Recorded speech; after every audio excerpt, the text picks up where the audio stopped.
Сәлеметсіздер ме? Мен каналыма қош келдіңіздер. Каналыма тіркеліп қойыңыздар. Осы видеода мен сіздерге базалық зейнетақы жайлы айтамын. Яғни 2023 жылы 30 жылдық еңбек өтілі үшін, яғни максималды еңбек өтілі ретінде 30 жыл есепке алынады.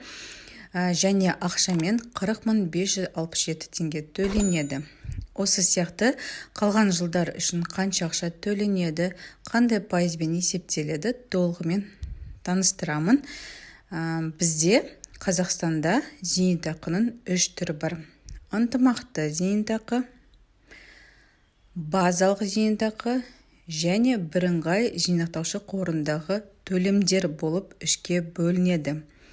Ынтымақты зейнетақы дегеніміз 98 жылдың 1 қаңтарына дейінгі еңбек өтілі және 36 айлық табыстың көбейтіндісіне тең болатын зейнетақы түрі. Келесі зейнетақы түрі базалық зейнетақы. Базалық зейнетақы дегеніміз ол ынтымақты зейнетақының еңбек өтілімен зейнет жасына дейінгі еңбек өтілі есептелініп, пайыз мөлшермен анықталады, және бұның минималды мөлшері бар, және максималды мөлшері бар. 2023 жыл үшін минималды мөлшер ретінде 60%, ал максималды мөлшер ретінде 100% есепке алынады. Базалық зейнетақы дегеніміз 1997 жылға дейінгі және 98 жылдан кейінгі еңбек өтілі үшін берілетін зейнетақы болып табылады. 2023 жылы 0 жылдан 10 жыл аралығындағы еңбек өтілі үшін 60%-дағы базалық зейнетақы тағайындалады, яғни 24.340 теңгені құрайды. Бұл соманы кез келген жұмыс жасамаған, зейнет жасына келген Қазақстан азаматтығы бар кісі алатын сома болып табылады, 24.340 теңге. Осыдан кейін әр жыл үшін 2%-ға көтеріліп отырады. Егер сіздің еңбек өтіліңіз 11 жыл болса, онда ол 62%-ды құрайтын болады. Яғни ең төменгі күнкөріс деңгейін аламыз, 40.567 теңгені, соның 62%, яғни 11 жыл еңбек өтілі үшін 25.151 теңге базалық зейнетақы тағайындалады. Базалық зейнетақының екінші түрі болып табылады. Келесі әр жыл үшін 2%-дан көтеріліп, сіздің базалық зейнетақыңыздың есебі шығады. Егер 16 жыл болса, ол 72%-ды құрайды, яғни 40.567-ні 72%, 16 жыл еңбек үшін 29.208 теңгені құрайды. 10 жылдан кейін әрбір бір жылға 2%-ға көтеріліп отырады. Сіздер осы формуланы білсеңіздер, сіз өзіңіздің еңбек өтіліңізді есептей аласыздар.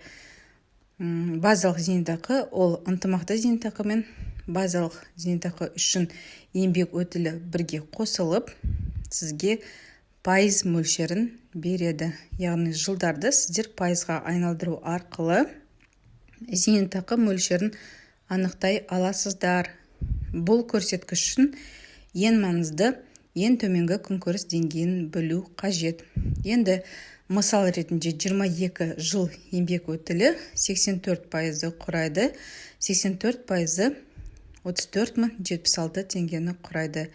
Яғни ең төменгі күнкөріс деңгейінен 84%-ды аламыз, сонда сумасы шығады. Яғни 34.076 теңге тек базалық зейнетақы есепке алынады.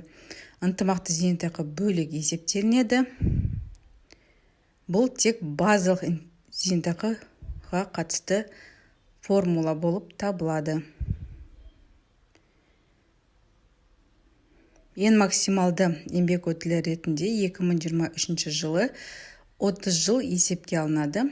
30 жылдан асқан еңбек өтілі есепке алынбайды. Себебі 100%-ы 30 жылды құрайды. 100% дегеніміз ол 40.567 теңгені құрайды. Егер сіздің 30 жыл еңбек өтіліңіз болған жағдайда, сіз 100%-дағы базалық зейнетақыны аласыздар. Ол 40.567 теңгені құрайды. Ең бастысы, ең төменгі күнкөріс деңгейін білу қажет. Сонымен қатар өзіңіздің еңбек өтіліңіз қанша пайыз беретіндігін білсеңіздер, сіздер базалық зейнетақы мөлшерін есептей аласыздар. Яғни базалық зейнетақы дегеніміз ол біздің толық еңбек өтіліміз үшін берілетін зейнетақы болып табылады. Яғни 2023 жылы максималды еңбек өтілі ретінде 30 жыл есепке алынады. 30 жыл еңбек өтілі болған жағдайда сіздер 100% базалық зейнетақы мөлшерін аласыздар. Яғни 10 жылдан кейін әр жылға 2% қосылады.